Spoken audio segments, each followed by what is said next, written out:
كل سار وفي سفر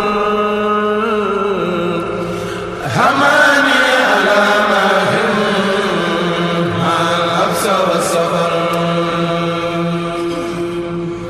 Merci à tous les auditeurs d'e-radio, la radio d'ici et d'ailleurs. Bienvenue dans votre rubrique Le Sénégal dans l'histoire.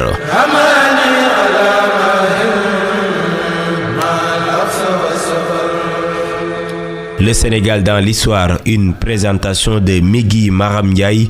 Dans ce dernier numéro de la semaine de votre rendez-vous préféré, nous revisitons la vie de Serigne Abdoul Ahad Mbacké, le troisième khalife des Mourides.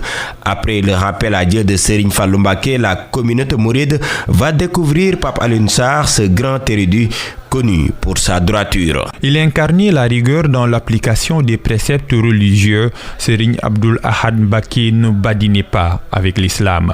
L'éducateur était minutieux dans les tâches, le bâtisseur était plus qu'un perfectionniste.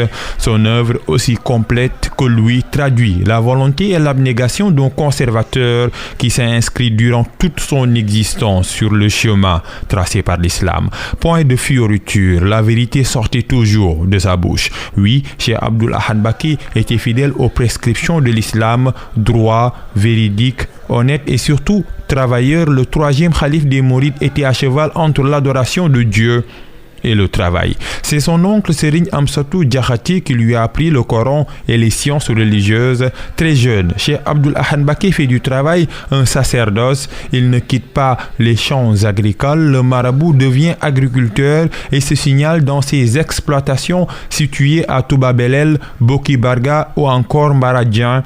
C'est après la disparition de Serigne Fallou Mbacké qu'il se dévoile à la face du monde. Il conduit les destinées de la communauté mouride de 1968 jusqu'en 1989. Pendant plus d'une décennie, Cheikh Abdoul Ahad Mbacké impose sa rigueur aux disciples mourides. Allergiques à l'hypocrisie, au mensonge ou à la paresse, le guide religieux était plutôt un homme de conviction et s'inscrivait en droite ligne avec les recommandations de Serigne Touba. Il fixe ses objectifs sur la doctrine du travail, sa cible, les Dara. Alors Cheikh Abdoul Ahad Mbacké en crée plusieurs et insiste sur la formation des disciples, mais surtout des disciples modèles. Et plus encore, Pape Alioune Sarr, Abdoul Ahad Mbacké va moderniser la ville sainte de Touba.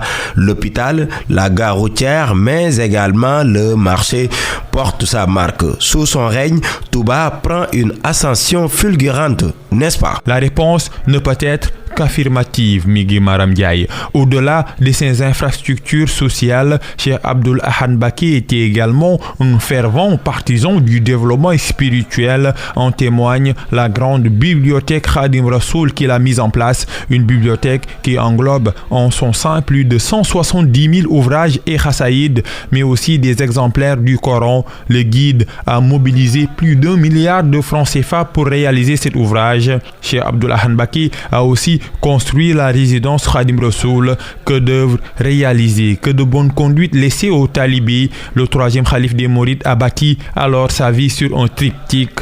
Il était un rénovateur, un éducateur, mais également un bâtisseur. Pape Alioune Sarr, merci. Nous restons avec un autre bâtisseur, Cheikh Issa Diène, une figure emblématique dans la confrérie mouride. Djambarji, pour reprendre les termes de Serigne Touba selon les écrits, il a marqué la communauté mouride de par son dévouement envers Bamba. Pour mieux connaître l'homme, suivons les pas de Gora Ndaklo dans la dernière partie de votre rubrique Le Sénégal dans l'histoire.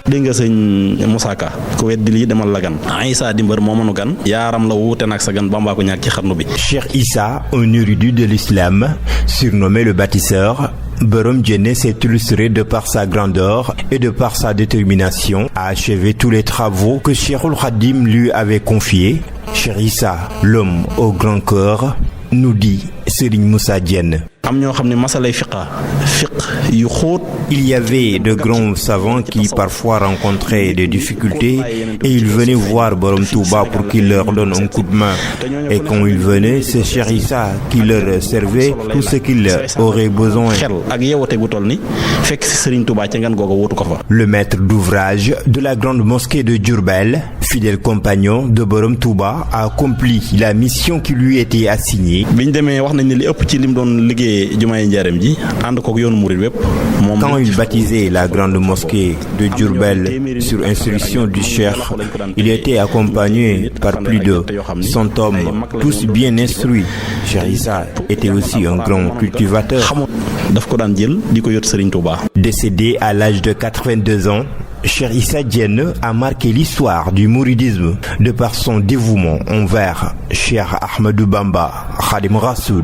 Gorndaklo, merci également à Pape Alunsar et à tous les auditeurs d'e-radio, la radio d'ici et d'ailleurs. C'était le dernier numéro de la semaine de votre rendez-vous préféré, le Sénégal dans l'histoire, présenté par Migui Maram Ndiaye avec l'appui technique de Serigne Saludem. Rendez-vous lundi pour un nouveau numéro, mais d'ici là, restez fidèles au programme d'e-radio.